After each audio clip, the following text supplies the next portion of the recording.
Hello, welcome to Fresh Death Comics. I'm your host, B. Luke. And I'm Amy. And this is The Rundown, Indie Edition. If it ain't Marvel or DC, we're talking about it here. And we're bringing you the new indie books out this week, June 14th. And we partner with Fat Cat Comics located in Johnson City, New York to bring you this show. We have a lot of fun books to talk about. I'm excited. Amy, what's up first? Based on the real-life pinup model from the 1950s, Bettie Page is growing weary of the model life. So when the chance to star in a new film in Italy presents itself, Betty and her squad jump at the chance for a change of pace.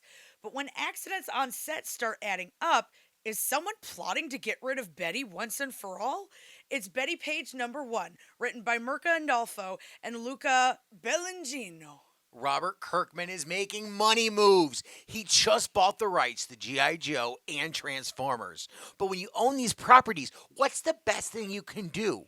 That's right, create a world that combines everything. The next step for G.I. Joe and Transformers, and maybe The Walking Dead, begins here in Void Rivals #1. Haunt You to the End #1. In the not-too-distant future, a skeptical journalist, a radical doctor, and a TV demonologist set out to prove the existence of life after death on the most haunted island on Earth. Klick Klick Boom #1. Who is she? What does she want? Is she good? Is she bad? We just don't know because she can't speak. Meet Elton John, a gal who uses her pictures as her words. Is she really named Elton John? Yes, she's really named Elton John. That's awesome. For you horror game fans of Dead by Daylight comes this prequel comic for you. With every physical release of this series, readers can unlock a new in-game charm.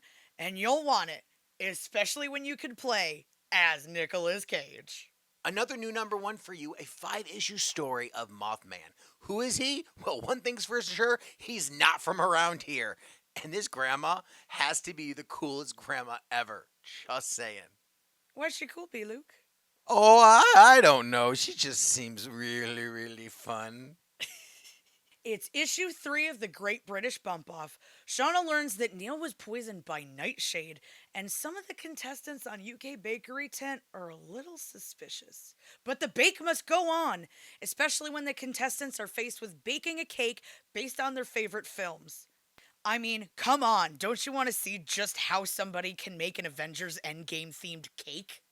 The second issue of Simon Konransky's Something Epic comes to life before your eyes. We talked about this on our podcast, and there's two camps, those who have an active imagination and those who wish to be us. To see the world how I view it, and really how it should be.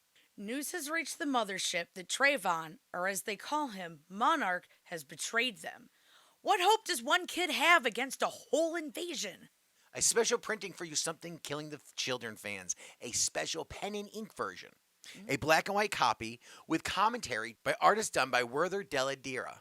The world of Battle Chasers started in 1998, which would last a total of 9 issues. Finally, after more than 20 years, Joe Maduria returns to the world of Gaia and the beloved characters he created with the 10th issue.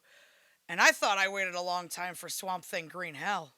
And with that concludes the rundown for the week. Thank you guys so much for watching these episodes. We'll see you next week for another edition. And check us out. We have a whole bunch of videos coming out soon. So make sure you like and subscribe to see more. Pie, everybody, pie.